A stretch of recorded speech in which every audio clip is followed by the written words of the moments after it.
کیا ہے پرانوں کو سمجھانے کے لیے، خاص طور پر کہ ہر مدد کرنے والا یہ غور کر لے کہ وہ مدد کیوں کر رہا ہے۔ اسے واقعہ نقل کیا کہ ایک آدمی تھا قزمان، اس کا نام تھا۔ آپ نے فرمایا کہ میں نے قزمان کو جہنم میں دیکھا ہے۔ پھر ایک موقع آیا احد کا، جس میں صحابہ کے پاؤں اکھڑ گئے میدان سے اور صحابہ کو شکست ہونے لگی۔ اس وقت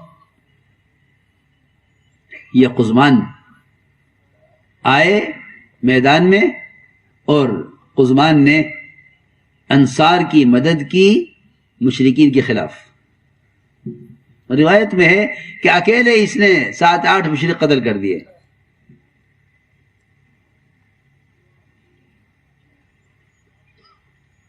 اور مسلمانوں کو فتح ہو گئی۔ اس نے مدد کی انصار کی۔ لوگ سمجھتے ہیں انصار کی مدد اسلام کی مدد ہے۔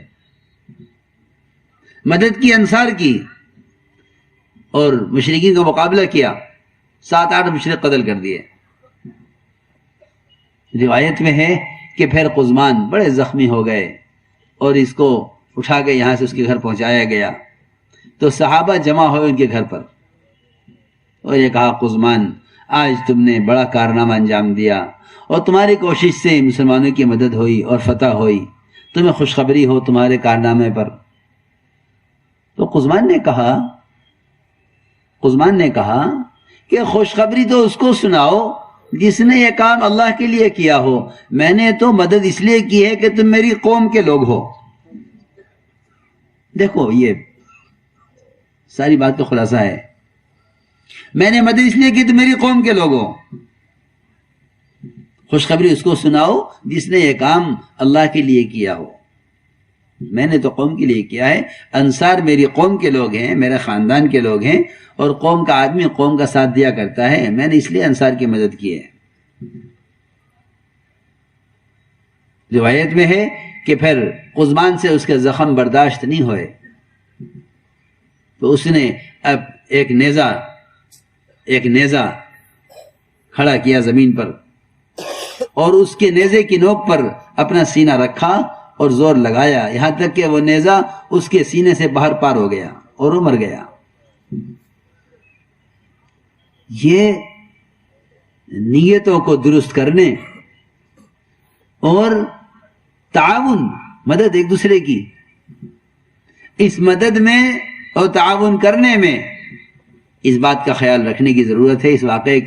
اس واقعے کو سن کر ڈرنے کی ضرورت ہے کہ کسی کا بھی تعاون کرو تو یہ سوچ کر مت کرو کہ یہ میرے رشتہ دار ہے، یہ میرے علاقے کا آدمی ہے، یہ میری زبان کا ہے، یہ میرے رنگ کا ہے، یہ میری برادری کا ہے، یہ میرے خاندان کا ہے، یہ میری قوم کا ہے۔ نہیں، یہ کوئی مدد کی وجہ نہیں ہے، بلکہ یہ مدد کی وجہ ناکامی کا سبب ہے۔ اس لیے مدد کرو کہ یہ دین کا کام کر رہا ہے، ہمیں اس کا تعاون کرنا چاہیے۔ میں نے عرض کیا کہ اس تعاون میں اجتماعیت کب ہوگی؟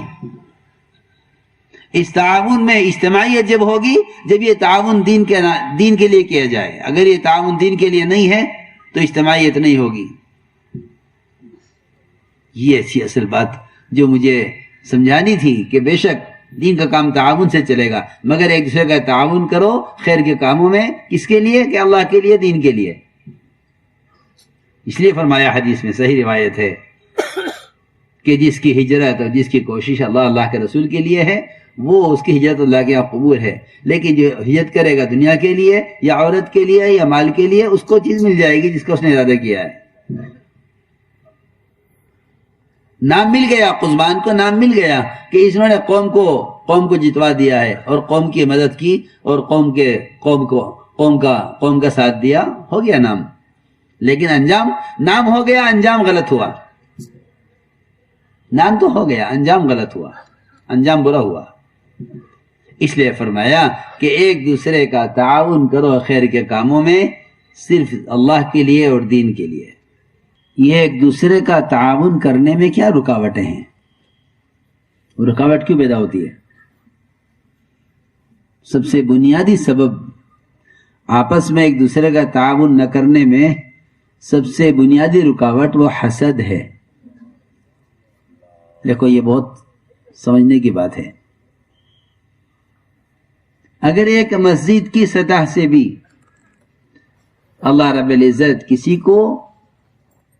سے کام لے تو مسجد کی جماعت اس سے حسد کرتی ہے کہ یہ کیوں، ہم کیوں نہیں. ہاں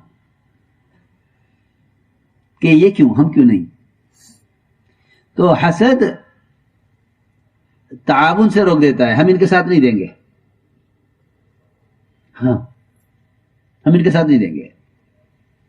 اس تعاون کو روکنے والا سب سے بڑا سبب حسد ہے.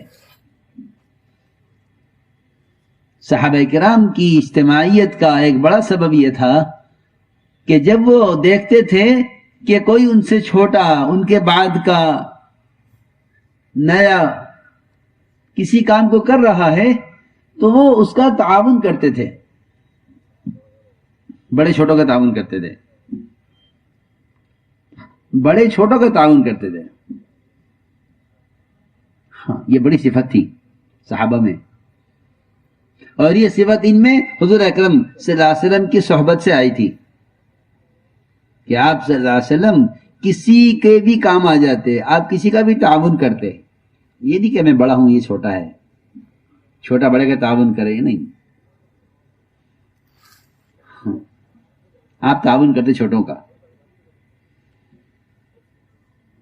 کسی کا سامان اٹھانے میں مدد کرتے تھے، کسی کے قرض کی ادائیگی میں مدد کر دیتے. آپ کے اخلاق. تو میں نے عرض کیا کہ حسد سب سے بڑی رکاوٹ ہے ایک دوسرے کا تعاون کرنے میں. صحابہ کرام میں ایک صفت یہ تھی کہ اگر وہ دیکھتے کہ کوئی کام میں آگے جا رہا ہے تو اپنے آپ کو ان کے ساتھ کر دیا کرتے تھے کہ اللہ ہم سے بھی کام لے، ان کے ساتھ اللہ ان سے کام لے رہے ہیں. کیونکہ کام اللہ کا ہے، کام اللہ کا ہے، وہ اپنا کام جس سے چاہے لے. کام کس کا ہے؟ اللہ کا. وہ اپنا کام جسے چاہے لے. کارخانے کا مالک ہے، کارخانے میں 100 ملازم ہیں، وہ جس ملازم سے جو چاہے کام لے. آپ جانتے ہیں کہ آپ یہ نہیں کہہ سکتے کہ اس سے کام کیوں لیا جا رہا ہے، اس کا کارخانہ ہے، اس کا کارخانہ ہم اس کے ملازم ہیں. اسی طرح دین اللہ کا کارخانہ ہے اور کام کرنے والے اس کے ملازم ہیں، وہ جو کام جسے چاہے لے. اس لیے کہ اللہ رب العزت جب کسی کو منتخب کرتے ہیں کسی کام کے لیے تو یہ دوسروں کے لیے ایک امتحان ہوتا ہے کہ اگر اللہ کسی کو منتخب کرے تم کام کرو گے یا نہیں کرو گے. ہاں بہت سے مشرکین اسلام سے محروم رہے حسد کی وجہ سے. وہ جانتے تھے کہ اسلام حق ہے اور یہ نبی برحق ہیں، یہ آخری نبی ہیں، اور قرآن حق ہے، وحی حق ہے، سب جانتے تھے. معجزات نے ان کو کھول کے دکھا دیا تھا اسلام کیا ہے، لیکن حسد نے ان کو اسلام سے روک دیا. حسد نے اسلام سے روک دیا. وَكَذَلِكَ فَتَنَّا بَعْضَهُمْ بِبَعْضٍ لِيَقُولُوا أَهَؤُلَاءِ مَنَّ اللَّهُ عَلَيْهِمْ مِنْ بَيْنِنَا أَلَيْسَ اللَّهُ بِأَعْلَمَ بِالشَّاكِرِينَ.